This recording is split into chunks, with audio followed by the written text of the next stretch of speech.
Hi, I'm Ayelet Lotem, and in this video I will present my joint work with Sarah, Patrick, and Aviv, suggesting a new mechanism to extend deadlines of time-dependent contracts in cases where congestion occurs.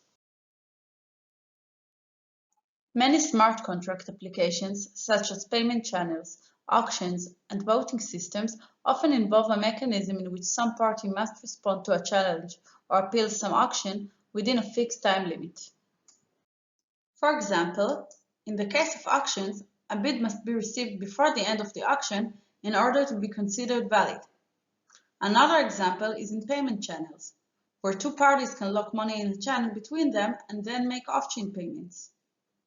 They exchange signed transactions with their updated balance and can settle their funds by sending the latest transaction on-chain. If one party sends an old transaction on-chain, the other party has a limited interval of time to dispute the division of funds by submitting a proof of a more up-to-date transaction on-chain. A major weakness of such deadlines is that in cases where the blockchain is congested, users that submit transactions will not have them included in blocks in time. In fact, several attacks and failures can be attributed directly to this weakness. For example, in a previous research, Harris and Zohar present an attack where the attacker forces many victims at once to flood the blockchain with claims for their funds. The resultant congestion allows the attacker to steal the funds that cannot be claimed before the deadline. Another example is a well-known congestion-related failure, which took place on Crypto Black Thursday, when the price of Ethereum dropped by more than 50% in less than 24 hours.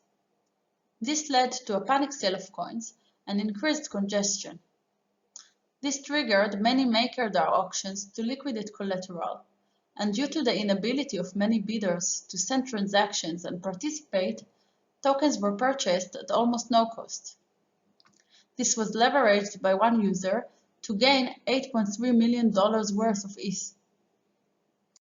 In an attempt to avoid these situations, participants take wider safety margins, which increases their costs. They often overpay fees for transactions with deadlines and set long deadlines in advance, which delays the processing and settlement of the relevant smart contract. We expect congested period to become increasingly more common due to the well-known scalability issues of blockchains. Therefore, a better solution to these situations is required. In our work, we present a mechanism aimed at solving these issues. We propose to set short deadlines that are automatically extended if congestion occurs. We define a protocol that can detect congestion and use it to extend the deadlines until the congestion passes.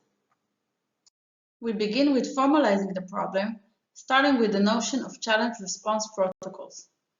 A challenge response protocol is an implementation of a pattern in which some party must respond to a challenge within a fixed time limit. The previous examples of auctions and payment channels use implementations of challenge response protocols. This pattern consists of a challenge that takes effect at time tc and a response deadline trd, which is the latest time by which response to the challenge will be accepted. We call the time period between these the challenge window. Responding to the challenge during the challenge window yields different results compared to responding after the deadline. The protocol we propose inspects the challenge window period and extends it by extending TRD as long as the blockchain stays congested. This allows us to begin with a shorter deadline and use lower fees for the transactions. We want to define what it means for a block to be congested, and then use this definition to define congestion of periods on the blockchain. We start with defining a block as a final set of transactions. Each transaction has a weight, which corresponds to its size, and a fee density that the owner is willing to pay miners, so they will insert the transaction to their block on-chain. That is, the total fee paid is their product. We also define the total weight of transactions in a block with fee density above theta and the maximum block size beta. For simplicity, we will treat every block as full, since we can always fill a block artificially with transactions with a fee of 0. Now, we can suggest one possible definition for block congestion. Given a fee density theta and a fraction gamma, The block will be considered theta gamma congested if at least a gamma fraction of its size is filled with transactions of phi density above theta. In this definition, we use the price of entering a transaction to the blockchain as a reliable signal for congestion. There are more ways in which we can define block congestion. For example, later on we will implement our protocol using Ethereum Improvement Proposal's base fee as a measure of block congestion. We want congestion signals to be reliable and to reflect the true state of the network, so we must consider that miners are the ones who decide on which transactions to include in the blocks, and therefore are able to manipulate blocks congestion signals. For example, when a miner mines a block, they can choose to include dummy transactions that move money between their accounts and pay fees to themselves, making the fees appear different than they ought to be. However, such manipulations cost in losing the potential fees from available transactions. In the paper, we compute this loss.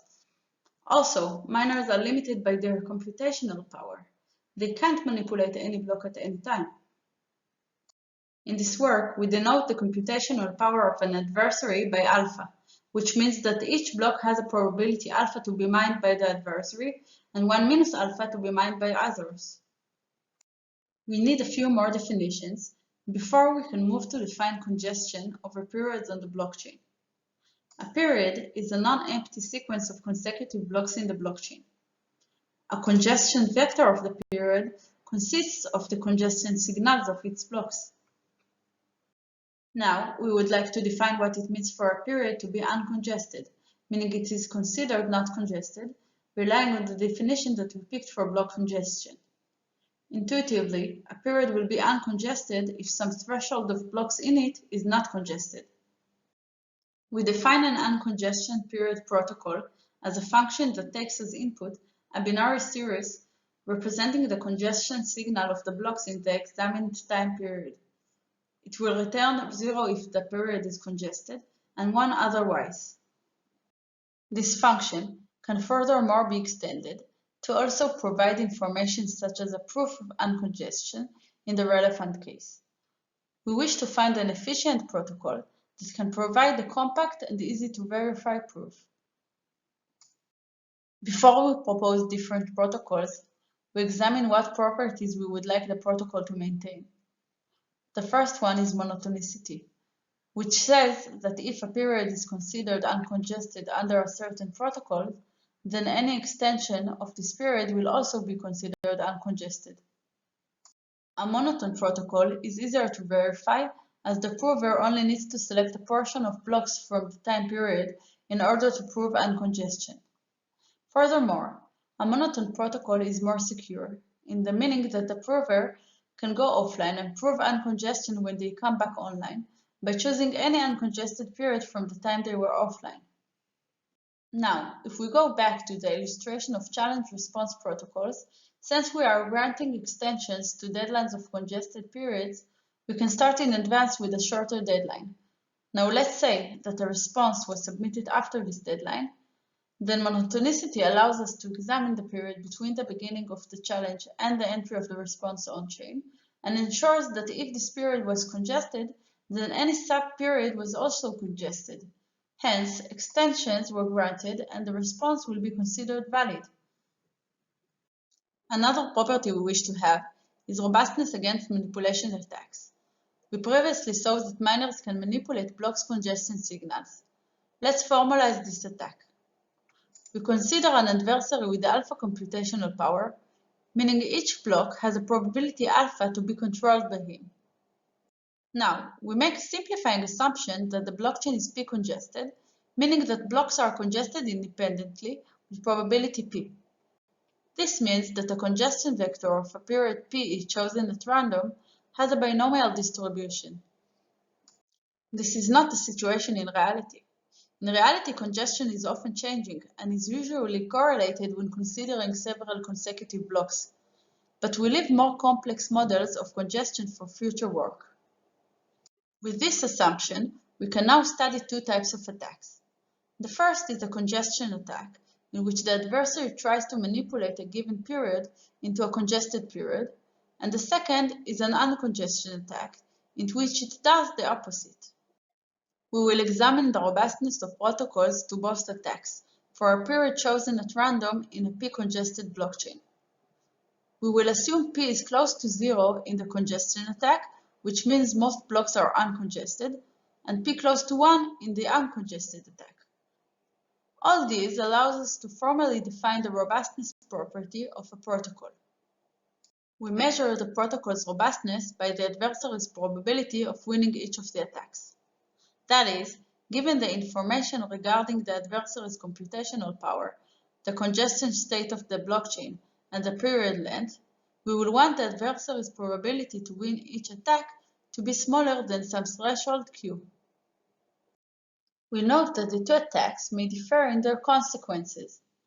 While the congestion attack can cause a delay in the response deadline, that is, the deadline might be extended even if it is not really needed, the uncongestion attack might lead participants to miss the chance to respond on time, as the deadline will not be extended even if the network is congested. The damage in each case depends on the particular use case.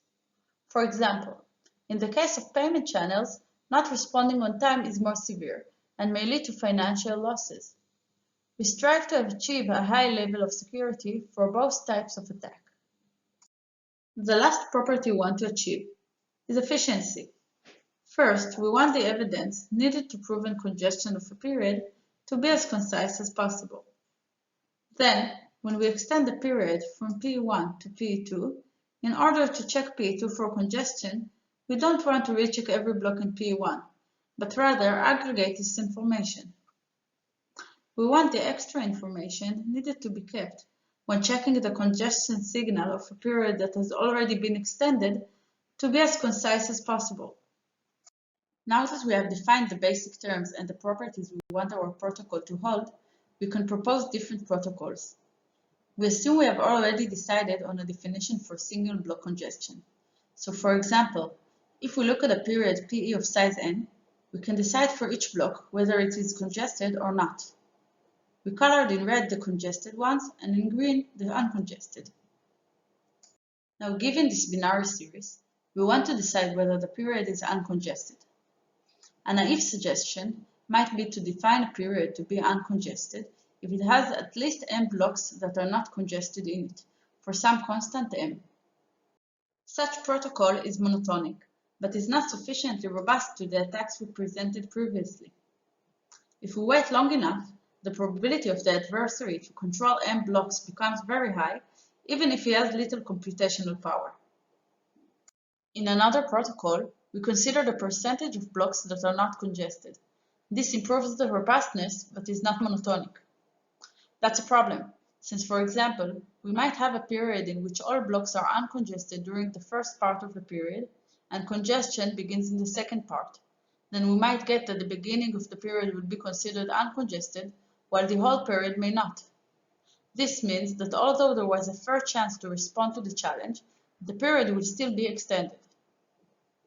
We suggest a third protocol, which defines uncongestion by the existence of L consecutive uncongested blocks for some constant L.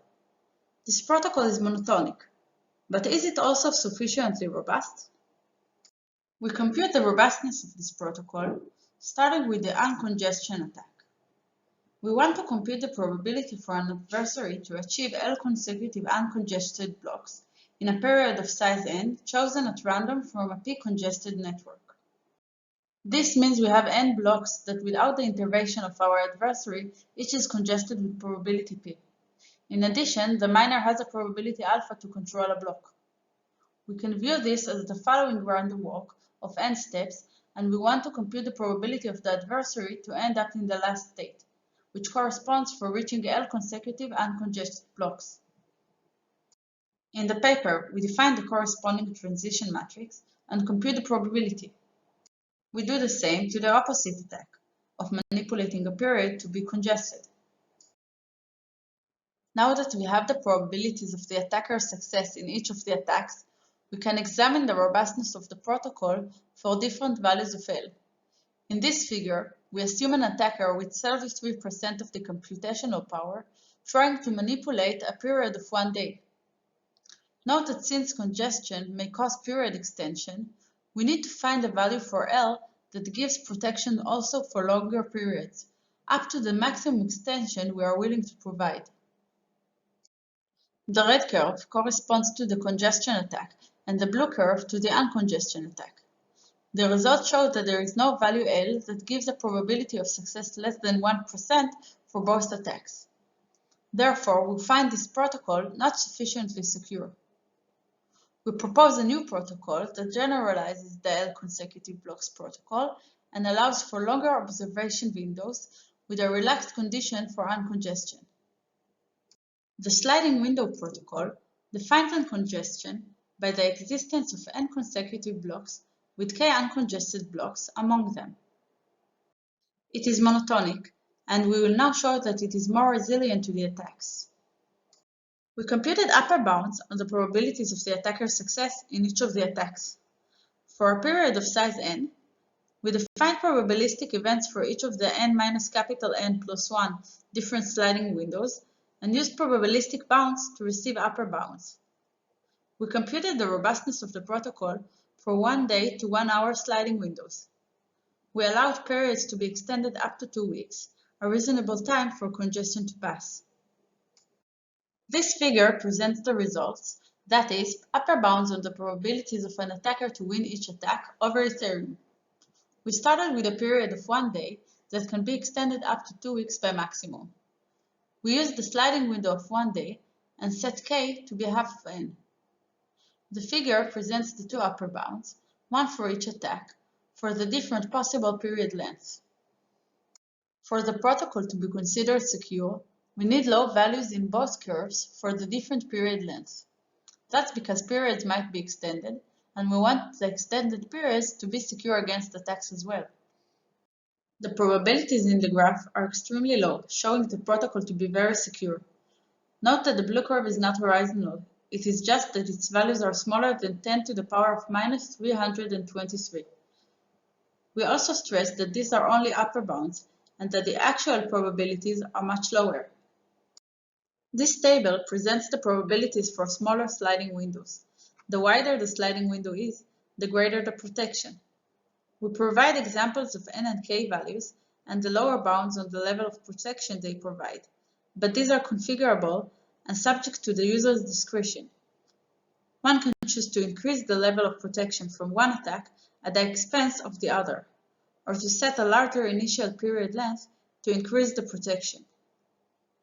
We showed that the protocol is monotonic and robust. Now let's talk about the efficiency. We recall that we want a concise as possible proof for uncongestion of a period. In this protocol, it is enough to point to a specific window that contains k uncongested blocks in it. We also want the extra information needed to be kept when checking the congestion signal of a period that has already been extended to be as concise as possible. In this case, it is enough to check windows that overlap new blocks in the extended period. We provide an implementation in Solidity of the sliding window protocol as an Ethereum smart contract using the EIP base fee to determine block congestion. EIP implements a base fee that is adjusted up and down by the protocol according to how congested the network is. The Ethereum virtual machine supports fetching the base fee of the highest block. We suggest extending this to fetch the base fee of any block and to add an opcode that checks whether a block is congested. This opcode will receive as inputs a block and a maximum base fee chosen by a user and will return whether the maximum base fee exceeds the block's base fee. To summarize, we tackled the problem that arises when challenge response protocols face congested periods. We propose to set short deadlines that are automatically extended if congestion occurs. We formalized the problem and proposed a new protocol called the sliding window as a solution. The protocol defines a reliable way to detect congested periods by looking at data available on-chain, which is then used to extend the challenge response deadline when congestion occurs. We studied the security of the protocol for different parameters, and our results showed that it is possible to decrease the time settlement of challenge response protocols significantly while expanding the security of the protocol to deal with cases of congestion. And at last, we provided an implementation of the sliding window protocol as an Ethereum smart contract using the EIP base fee to determine block congestion. That's all. We hope you enjoyed the presentation. Feel free to contact us if you have any comments or questions.